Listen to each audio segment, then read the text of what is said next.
Drilling into tiles is one of those jobs that can go horribly wrong. One wrong move, but don't stress. Over the next few minutes, I'll be showing the exact tools and techniques to drill through porcelain and ceramic tiles. No cracks, no chips, no drama, even if you're a total beginner. Whether you need to drill a 50mm hole for plumbing or a mixer, or you need to drill a small 6mm hole for a fixture, I'll show you how to get it done cleanly. It's easier than you think. All right, first up, this is a masonry drill bit, and no, it's not for tile. I know some people see concrete or brick on the label and assume it will work on tile too, but trust me, it won't. If you use this on tile, you're almost guaranteed to blow it out or crack it. Now this is what you want. It's a carbide tipped tile bit, and it's perfect for holes up to 15mm. You could also use a diamond tip for this, but the carbide tip is the most beginner friendly. The tip is super sharp, which means it won't skate around when you first start drilling. And for the bigger stuff, like holes for pipes, taps, and mixers, this diamond hole saw set is your go-to. You can purchase these individually for much less, but for me, I needed a lot of different sizes. This one covers everything from 19mm to 51mm. It uses a tungsten carbide pilot bit, so it stays centered and stable while you drill. No slipping and no guesswork. This is a 10mm porcelain tile with a matte finish.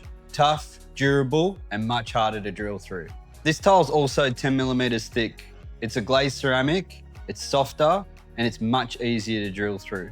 Before we start drilling, we need to mark everything. Here, I use the laser level to find a center line on the wall. It just makes everything faster and more accurate. Completely optional. I do use my spirit level to check everything still.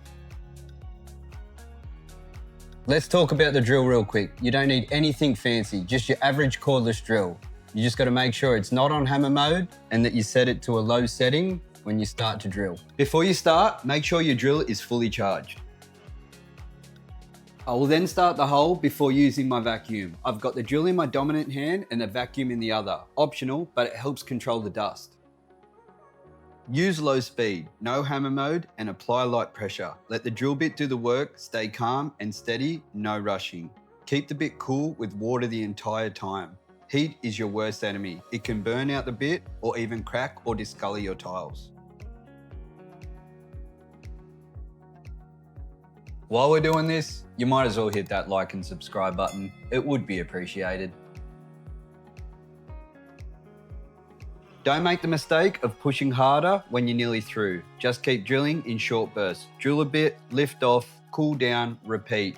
Don't wreck that tile or your drill bit with a few millimeters left. Once you're through the tile, stop. Swap to a regular drill bit or a masonry bit, depending on the backing of your wall.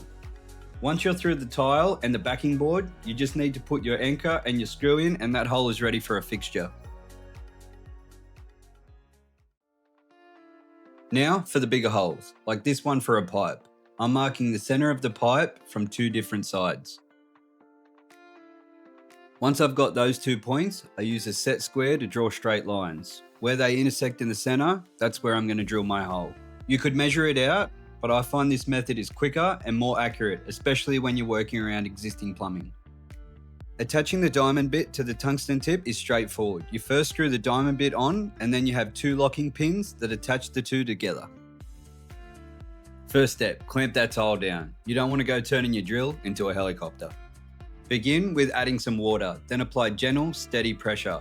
Once that's through the outer rim, the hole saw can start cutting around the edge. Keeping everything cool here is the key too. Drizzle water on the bit as you go, not just at the start. Take your time, drill a bit, back off, check it. Keep it cool and stay in control. Big holes like this can take a few minutes to get through, and that's exactly what you want. And we're through. A smooth, precise hole with no chips or blowouts. Perfect for plumbing jobs or tapware. Now we can do a test fit on the pipe that we used as our marker. Oh, and our smaller hole we drilled before, we can now fit our LED anti-fog vanity mirror now. Hard to believe those 2 little 6mm holes, 2 anchors and 2 screws is all you need for something like this. If this video helped you in any way, consider liking or subscribing. I'm a new channel and my goal here is to help the average Joe or Joanne tackle tasks around the house without the stress. With your continued support, I'm able to create this content and hopefully I can save you some time and money too. And just remember, the right tools, slow drilling, keep it cool, and that's all there is to it. It might seem intimidating at first, but trust me, once you've done one, you'll be fine.